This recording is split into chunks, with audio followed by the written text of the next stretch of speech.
Had to put my hat on. This is Marc Zirogiannis.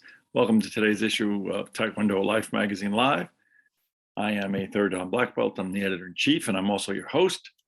And we are a member of the Believe Sports Network. Do you believe? Believe is the largest sports and podcast entertainment group in the world. And today's episode is presented to you by Bet Online. Bet Online are your online sportsbook experts. We are deep into a great time. We are in the end of our football season, winding down, as well as all the other sports. But a day like today, the NFC East is on fire. You have the Bills playing the Jets as we speak, and the Miami Dolphins are beating the Patriots as we speak. Both the Patriots and the Bills are fighting for dominance in the AFC East and the AFC in general. You can bet on all this at Bet Online. And now, as of this weekend, Bet Online, sportsbook betting, online betting is now perfectly legal here in New York, where I am. And you can go over to Bet Online and check out how that changes or improves your ability to place bets here in New York. And don't forget to ask for your welcome bonus. Today, we are talking about a topic that has been on a lot of media and a lot of minds. Today's the 10th of January. Since it dropped on New Year's Day, January 1st, Cobra Kai has sat atop the throne as the #1 program on Netflix. It is being consumed continuously and is on the cover of every magazine, all over the place. It really is all over social media. And we want to talk about and take a quick look at that and take a look at the impact on Taekwondo and Taekwondo Dojangs. So in September of 2020, we did a program called Is Cobra Kai Worth Watching? We took a look at the 2 seasons of YouTube Cobra Kai that were moved to Netflix and the 3rd season, which was produced for Netflix. We talked about that. We of course assessed that it was a very surprisingly good program. I personally believe, how can you have a Karate Kid without Mr. Miyagi? And they handled it extremely well. I think the heart and soul of the program has been William Zabka, whose brainchild.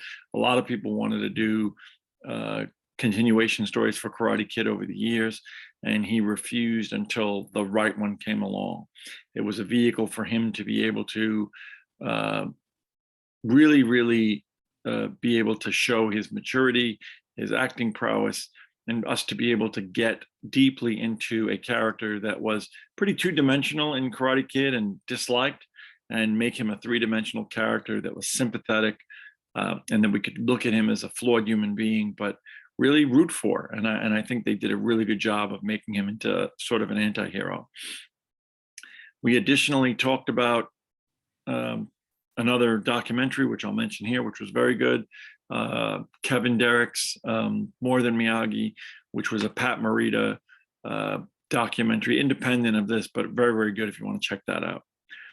So here we are, 10 days of domination, 100% on Rotten Tomatoes, the new season. Everybody's talking about it. What do I think of it? I think it's good. I don't think it's as good as the prior season, to be quite frank, but I'll talk about why. I enjoyed it. I think it's got some good. Again, I've talked about the fact that, when the Karate Kid was made, Pat Morita had no martial arts background. Ralph Macchio had no martial arts background. William Zabka actually was one of the few people that had some martial arts background, but they did a lot of camera work around Fumio Demura, stunting for Pat Morita. Ralph Macchio, very simplistic the way they used him from a martial arts standpoint. Of course, the beloved Pat Johnson was in the film and was the referee. But for the most part, as a martial arts film, it was not necessarily. However, as a corollary to that, it was probably one of the greatest times in the US for interest in martial arts and martial arts enrollment. Certainly, the peak for this country is still today Enter the Dragon and the death of Bruce Lee. However, the difference there is that that demographic was more adult. By the time the 80s came around and Karate Kid came around, the demographics for interest in martial arts and the avenues with which they could practice were much more friendly to children and to people of all genders. So places like where I study forever, Wyche Park Taekwondo Academy, by that point they had children's programs, teen programs. So when the Karate Kid came out and there was that interest, there was an avenue with which to allow that. I think Cobra Kai, we see very, very similar results. The martial arts is better than it was in the prior. They had Simon Rhee working on the first 3 years, the first 3 seasons. I don't know if he worked on number 4. Certainly the cinematography and the fight choreography for the All Valley Karate Championship, which is the sort of the climax of this season, certainly better than the original Karate Kid films, all of those films. For me, my criticism of the show is that because of the evolution of the show, we sort of moved away from William Zabka and his story and his relationship with Miguel, and we sort of have a little bit more of the Daniel LaRusso, Ralph Macchio character, who I think doesn't do as well to carry the program. He is the head of course, the Miyagi-Do Dojang. And I think, certainly that's the area where you find that you miss the Pat Morita presence. I also feel that this season, takes a lot from Karate Kid Part 3 to Terry Silva character. And I think that was the weakest of the first 3 movies. And therefore, as we integrate that into Cobra Kai, in my opinion, it dilutes the story. There are some very clever moments. There are some very heartfelt moments. The show, I think, when the show came out originally, 1 and 2 in particular, the demographic they were looking for, YouTube in particular, were those people who were very young when they saw Karate Kid and were now, let's say, my age, adults. It was a little grittier. It was a little less children friendly. It had a little more vulgarity. Gritty, again, is the word. I think as it emerged on Netflix and it became more of a family friendly place, and the demographics showed that families were watching it and young people were watching it, season 4 tends to be a little bit more diluted in that regard. And that's okay. That part of it's okay. But by the same token, as a piece of drama, as a work of art, I think it's less artful than, let's say, 1, 2, and 3. But 100% on Rotten Tomatoes, 10 days at the top of Netflix, I'm certainly in the minority. Additionally,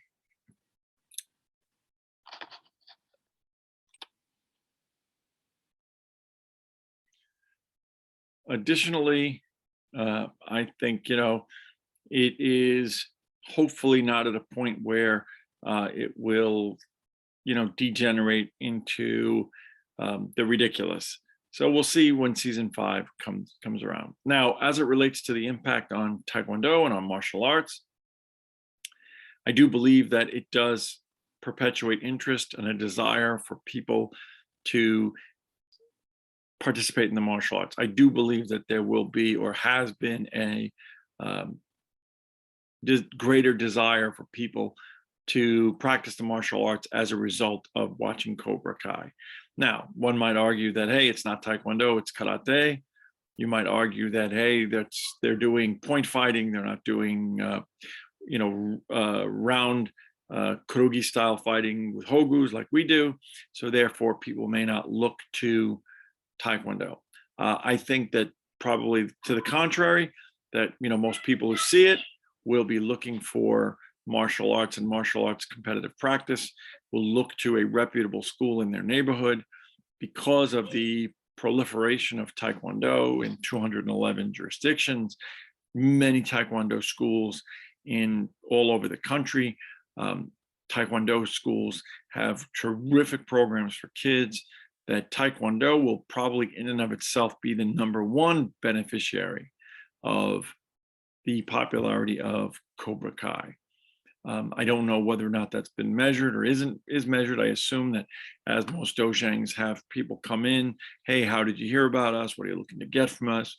You know, as part of the intake process, I'd be very curious if you're a dojang owner or somebody who works in a dojang to find out to what degree you're seeing people come in, if any, that are interested in or talk about Cobra Kai.